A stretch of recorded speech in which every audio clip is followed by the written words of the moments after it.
Hello, everyone, and good day. My name is Mr. Sanchez. I'm the school social worker, and I'm also one of the attendance designees here for Carver today. And today we're going to be going over an attendance presentation on, what to do, how to do, questions, possible things that we have in common, anything like that. So you'll be able to reach out to us, review this presentation at any given point, and please let us know if you have any questions. So one of the agendas today is why is attendance important? We're going to review the attendance policy because it's very long and lengthy. I'm going to try to shorten it as much as possible for everybody to be able to understand what can be excused, unexcused, how do we turn in notes, attendance procedures, truancy and what that means and what that looks like, and possible incentives that we have here at Carver for this academic school year. So why is attendance important? So a lot of the times it allows everybody here at the school to be able to interact with your students and be able to educate them in real time. So provide them the information in real time, be able to support with them and give them information on real time to include any assignments that may be due in class or any possible quizzes or tests.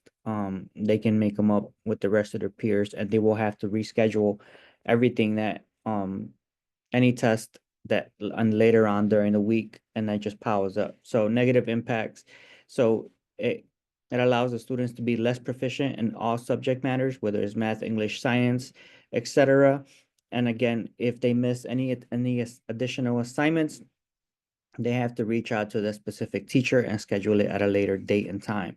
So those teachers may say, we can do it today, we can do it tomorrow, and students may have to skip lunch or stay after school, and we don't want none of our students doing that. So, especially me as a parent. So I completely understand what we're getting at. So attendance policy. So this is the guidance per the Board of Education and also per the school district. So please note that we can only accept absent notes within 3 school days of the student being absent. Meaning, if a student is absent on a Monday, we can take the absences on Monday, Tuesday, and Wednesday. By Thursday, it'll be too late. So, if it's anything past that, then we will need documentation from a physician in order for us to excuse those absences. So once we get to the attendance designees, we'll be able to see who we can assign them to and who we can submit school notes from. So if your student is absent on a Friday, please note that it's Friday, Monday, Tuesday, and by Wednesday, the note is considered late. So it's 3 school days. So per again, the Board of Education Policy 204, here is the language that we technically have to use around absences. So this is according to 180 school days. So any absences with 3 or more, your student is considered truant. 6 or more, your student is habitually truant, and 10 or more, you're chronically truant.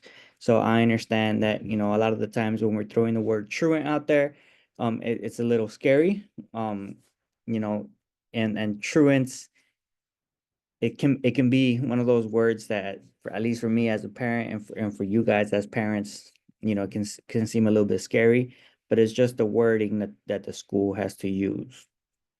So when a student is absent 3 or more school days, so what we do here at Carver is we send a letter home via mail. It lets you know what days your student has as far as being unexcused. So it is nothing punitive, it's nothing bad. It's just saying, hey, these are the 3 days that we have on record from the beginning of the school date up until the time that we sent the letter that the student has 3 or more unexcused absences. So once we get to 6 unexcused absences, one of the attendance designees will mail a letter home informing you that we have a student attendance improvement conference. So this is done with the attendance designee and one of the counselors. So here we schedule a meeting with the parent or guardian along with the counselors just to review, see if there's any potential barriers that we as a school can assist with to get your student here on time. If at this time that we identify any potential barriers, we'll provide any resources available for you, us as a school. The counselors will also provide any any possible resources, or whether it's academic resources or in-person resources. And myself as the school social worker will also provide additional resources to the family if needed and requested. So once a student reaches 10 unexcused absences, we refer the student to truancy. So once we get to truancy, I'll explain a little bit more of the details. So what absences can be excused and cannot be excused. So any illness up to 2 days, you can always email any one of the attendance designees saying my student is sick. It can be as simple as that. If you want to, embarrass your student a little bit, and give us more insight of what the illness is, you're more than welcome to. But we're just going to see that the student is sick and we're going to go ahead and excuse it, okay? Recovery from an accident, just please let us know. We just ask that you provide any medical documentation so that we know as a school how to accommodate your student and to provide any resources if needed. If they have to appear in court, just let us know. If there's a death in the family, we provide additional resources as a counseling team, but your student also gets 5 days for bereavement if there is a death in the family. But please, again, you have to inform us the reason for the absence so that we know how to respond as a school, and so that we can provide any resources if needed, or requested, and then we can let you know, how we go moving forward. So with the bereavement dates or the dates, family death in the family, it's 5 consecutive days. So it's not school days. We just have to keep in mind on that. So if your student is going on a college tour, please just let them know. College tours, um, if it's more than 2 days and there's a third day, we just provide documentation that they're on a school tour and they attended. So unexcused reasons for absences to be excused. So if your student is babysitting, woke up late and just not coming in for the rest of the day, family vacation, the school district will not allow us to excuse it. So even if you write one of the attendance designees and you say, my reason for being absent is due to a family emergency, it falls under the unexcused reasons. And so we provide further documentation or guidance on that matter. So one of the big things that we've been coming across for the past 2 years is students taking care of a ill family member. So again, per the school district and per the Board of Education, the student's responsibility is to be in school. So they don't see our students as being nurses or caretakers. They see it as students only being students, and they have to be in school per compulsory law. How can I turn in absent notes, late notes, or early dismissal notes? So again, you can do it the old-fashioned way. Just do a handwritten note on a piece of paper, giving us the student's full name, last name, the date of the absences, and the reason for the absence. Again, it can be as simple as my student is sick, please excuse, or it can be as my student is sick and has the following conditions and symptoms. Again, we just look at the sick note and we excuse it. So it's up to you how much information you provide us, but we're just asking that it just simply says that our student is sick. So we also have a Google document that we can use because it's easier for our parents just to do it online. So the note is found under the parents tab. You can go to school forms and you're gonna see Carver ENS school note form, and you can just fill out the following information on there. It's gonna ask you for the student name, student date of birth. It's gonna ask you for the reason of absence, lateness, or early dismissal. And then at the bottom, if you have any additional documentation that you want to attach, if it's a doctor's note and things like that, you can always attach the note, and then we'll go in and we'll utilize the doctor's note for the excuse note. Attendance designee. You can email one of the following email addresses: myself, Ms. Bryant, or Ms. Concepcion. So either one of us are authorized to excuse your student's lateness, absence, or early dismissal.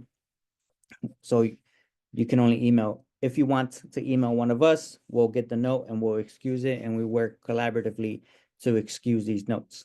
If you wish to email all of us, then that's perfectly fine. One of us will go in and excuse a note, and we'll just let the other person know that we excuse the notes. You're also welcome to email Dr. Johnson and Ms. Curry any of the absent, late notes, or early dismissal notes, and they will forward it to one of the attendance designees, and then we'll go ahead and process those notes for you. Attendance procedures. Please know that we process the notes in the order that they are received. So on any given day, we receive about, 75 to 100 different absent notes. So just please give us some time and bear with us. And we have to go in and annotate every single note in the SIS, Student Information Systems. So just please know if you submit a note at 8:01, we might not be able to get to it, within 5 minutes. So it takes us a little bit sometimes. So again, if a student accumulates 3 or more unexcused absent notes, we're gonna send a letter home stating the dates that the student was absent.